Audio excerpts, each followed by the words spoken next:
অর্পিতা চন্দ। আমি এখানেই থাকি, কলকাতা দমন ক্যান্টনমেন্টে থাকি। আর দিদির কাছে আমি 1 মাস আগে যাদবপুরে এসেছিলাম। আমার পাইলসের সমস্যা ছিল, কন্টিনিউ আমার ব্লিডিং হচ্ছিল।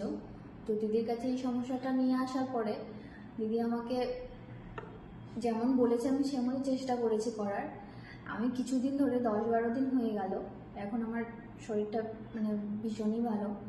আর আগে যেমন আমার মানে উইক লাগতো, শরীরটা ক্লান্ত কেমন টাইপের একটা ফিল হতো, সেইগুলো বন্ধ হয়ে গেছে।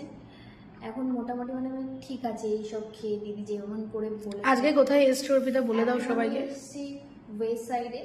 আমি দিদিকে বিগত 15-20 দিন পরে মানে দেখাতে এসছি। তোমার শরীর এখন কেমন আছে, মানে প্রবলেমগুলো বলো। শরীর মোটামুটি আমার এখন ভালো, মানে আমার যে ব্লিডিংয়ের প্রবলেমটা যে কমেছে, কনস্টিপেশনের যে প্রবলেমটা কমেছে, এটাই অনেকটা।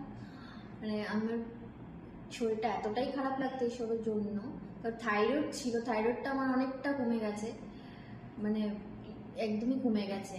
তো আমি ওষুধ থাইরয়েডের জন্য কখনোই খাইনি, এইসব খাবার খেয়েই আমার থাইরয়েডটা কমেছে।